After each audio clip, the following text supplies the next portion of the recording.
इस वीडियो में हम पूंजी अभिदान के सारे चरणों को रिवाइज करेंगे, दोबारा से रिपीट करेंगे क्या क्या स्टेप्स होते हैं। सबसे पहला सेबी की सहमति। तो ये जो प्रवर्तक है या फिर कंपनी के निदेशक हो सकते हैं, भावी निवेशक हो सकते हैं, ये कंपनी के पास में परमिशन के लिए लेटर लेकर जाते हैं, सेबी से रिक्वेस्ट करते हैं और फिर सेबी इनको परमिशन देता है। अगर उसको लगता है कि ये कंपनी जो है व्यवसाय शुरू करने लायक है तो उसको सेबी की तरफ से परमिशन मिल जाती है मार्केट में से पैसा इकट्ठा करने की। अब उसने डिसाइड कर लिया, परमिशन लेटर मिल गया, अब वो क्या करता है, अब वो लेके यहाँ से भागा भागा जाता है, ये प्रवर्तक है, ये कंपनी के रजिस्ट्रार के पास में प्रविवरण जमा कराता है कि भाई लो मेरा प्रविवरण ले लो, मेरे को सेबी से परमिशन मिल गई है, अब ये प्रोस्पेक्टस लो, ऐसे ऐसे मेरे शेयर्स होंगे, इतने रुपए में बेचूंगा, ये मुझे लोगों को बताना है। तो सारी डिटेल्स लिख के और रजिस्ट्रार के पास जमा कराता है, जी चेक कर लो, अगर ये प्रविवरण सही है तो फिर मैं आगे आम जनता को भी इसे भेज दूंगा। तो अब रजिस्ट्रार को लगता है हाँ ठीक है प्रविवरण, तो फिर वो उसको अगले स्टेप की तरफ बढ़ावा देता है। रजिस्ट्रार भी बोलता है हाँ जी तुम्हारा प्रविवरण बहुत अच्छा है, चलो अब अपने शेयर्स इशू करने की तैयारी करो।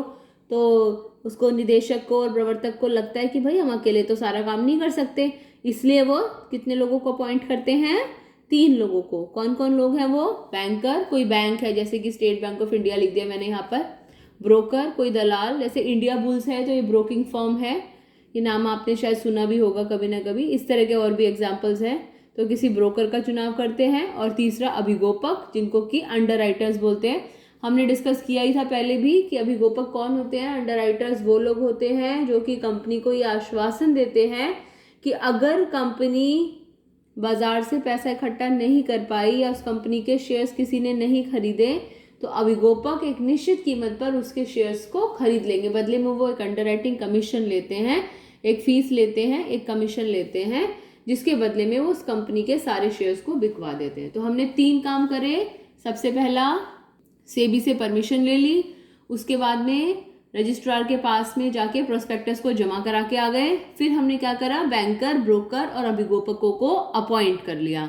अब क्या करें, चौथा स्टेप, अब कंपनी प्रोस्पेक्टस छापती है, आम जनता में भेजती है, लोगों में बांटती है और उसके बाद में कहती है आओ भाई हमारी कंपनी के शेयर्स खरीदो।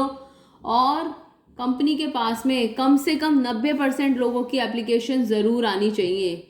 ये जो 90 है क्या है, ये निर्गम के आकार का 90%, ये न्यूनतम अभिदान राशि है। तो जितने भी शेयर्स कंपनी इशू करना चाह रही है उसका कम से कम 90% एप्लीकेशन कंपनी के पास ज़रूर आ जानी चाहिए। कैसे याद रखेंगे, निर्गम के आकार का 90%। कोई पूछता है न्यूनतम अभिदान राशि क्या होती है, न्यूनतम अभिदान राशि कंपनी के निर्गम के आकार का 90% होती है।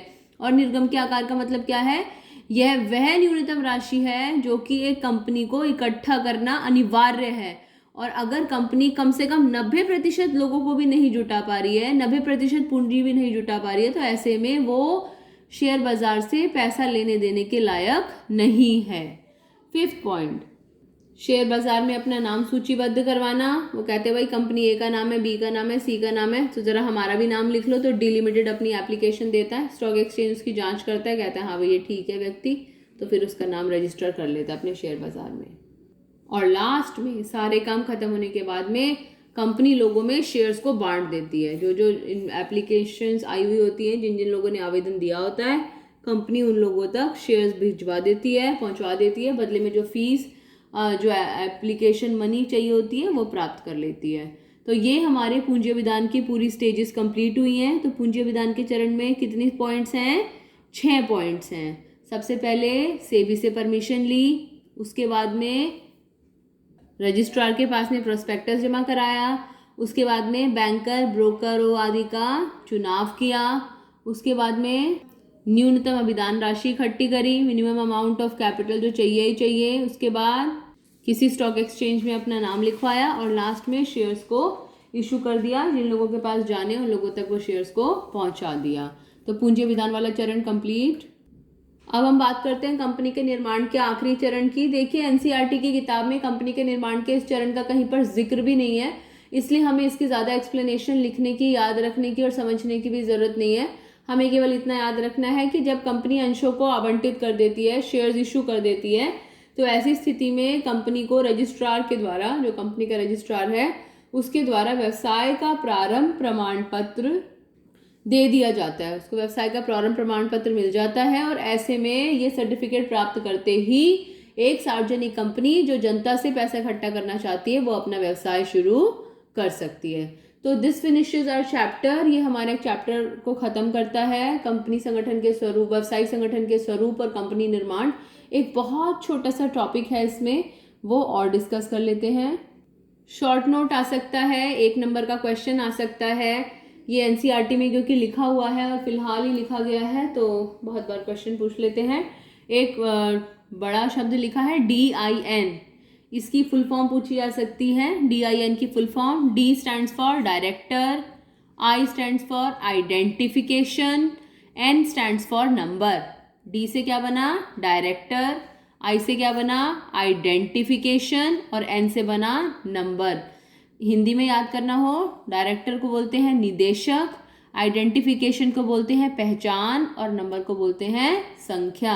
अब ये डायरेक्टर आइडेंटिफिकेशन नंबर DIN होता क्या है? जब भी कोई व्यक्ति डायरेक्टर बनना चाहता है, वो किसी कंपनी का डायरेक्टर बनना चाहता है, तो वो एक एप्लीकेशन फॉर्म भरता है और सेंट्रल गवर्नमेंट या फिर स्टेट गवर्नमेंट या तो केंद्र सरकार, यहाँ पर केवल केंद्र सरकार की बात की जाएगी, तो केंद्र सरकार उसे एक नंबर देती है, एक पर्टिकुलर नंबर अलॉट करती है उसे, जिसे कि DIN के नाम से जाना जाता है, DIN।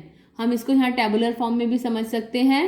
एप्लीकेशन फॉर्म जो है फीस के साथ में सेंट्रल गवर्नमेंट के पास में जमा कराते हैं और सेंट्रल गवर्नमेंट, केंद्र सरकार 1 महीने के अंदर अंदर, 1 महीने से यहाँ पर मतलब है 30 दिनों के अंदर अंदर डायरेक्टर आइडेंटिफिकेशन नंबर उसको अलॉट करती है।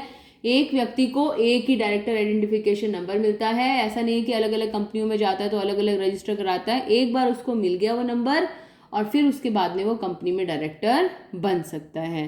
So this finishes our chapter, हमारा चैप्टर कंप्लीट हो गया है। इसके सारे नोट्स अच्छे से तैयार कर लीजिएगा। कोई पॉइंट समझ में ना आया हो तो आप डिस्कस कर सकते हैं, पूछ सकते हैं। अब हम नेक्स्ट वीडियो में अपनी नेक्स्ट क्लास की तरफ चलेंगे जो निजी, सार्वजनिक और भूमंडलीय उपक्रम है।